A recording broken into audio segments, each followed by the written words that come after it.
Fala pessoal, tudo jóia? Bom, hoje a gente vai dar uma olhadinha em preposições ainda, mas agora preposições de localização, preposições de espaço, como você quiser chamar, tá bom? Se você caiu direto nessa aula aqui, dá uma olhadinha na aula anterior, onde a gente trabalha com preposições de tempo, que também é in, on and at, mas para horários, para dias, para meses, tá? Em relação ao tempo. Hoje a gente vai trabalhar com as preposições em relação ao espaço, à localização, tá?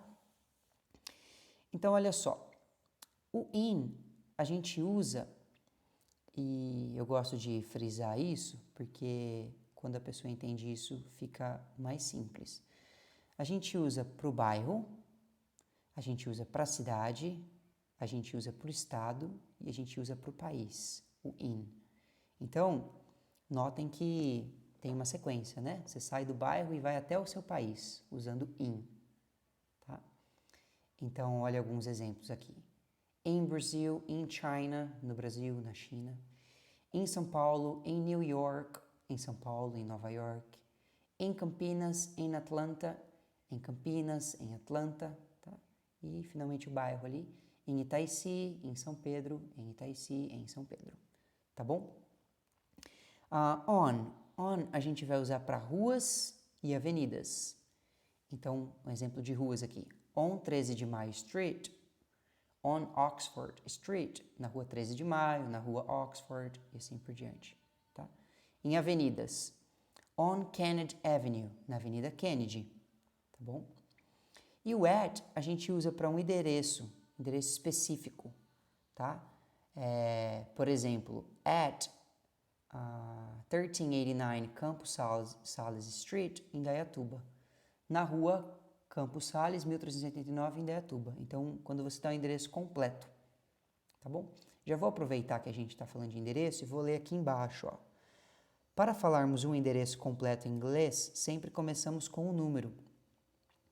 Então, essa é a bagunça, às vezes, que as pessoas fazem na cabeça. Rua realmente é on. Mas quando você dá o endereço completo, aí você vai começar sempre com o número em inglês. Você não vai começar com a rua, como a gente faz em português. Né? Normalmente o número a gente só põe lá no fim. Né? E no inglês é o contrário. A gente dá o número primeiro e depois, em sequência, já dá o nome da rua. Tá? Quando é assim, a gente vai usar o at. Tá bom? E localização específica. At the store, at the hospital. Então, na loja, no hospital. Essa localização específica, pessoal, é importante lembrar que é quando tanto você quanto a pessoa com quem você está falando sabem do que vocês estão falando, tá? Não é um shopping, não é uma loja qualquer, um hospital qualquer, é uma loja, um hospital que tanto você quanto a pessoa que está conversando com você sabem qual você está falando, ao qual você está se referindo, tá bom? Alguns exemplos aí, pessoal. They eat raw fish in Japan. Eles comem peixe cru no Japão. Tá? Do you live in Minas Gerais? Você mora em Minas Gerais? Estado, tá bom? She wants to live in Miami. Ela quer morar em Miami, cidade, tá bom? Agora um exemplo com on. The store is not on 15 de Novembro Street. Errei o street aqui, pessoal. São dois es e não dois r's, tá? A loja não é na rua 15 de novembro, tá? Endereço completo. I live at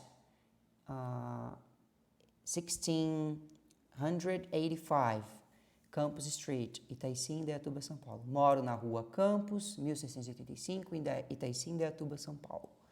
Tá? I'm waiting for you at the hospital. Estou te esperando no hospital. Legal, pessoal? Aula curta também. E é isso, não tem muito segredo, não adianta querer memorizar a tradução, tá? Nos casos de preposições, a gente tem que aprender realmente a usar as preposições em inglês, porque elas podem significar muitas coisas quando você traduz elas, tá? E aí acaba embananando a nossa cabeça. Então aprendam a usar ela por essa tabelinha que vai resolver o problema de vocês em 90, 95% das situações. Tá legal? Valeu, pessoal. Um abraço.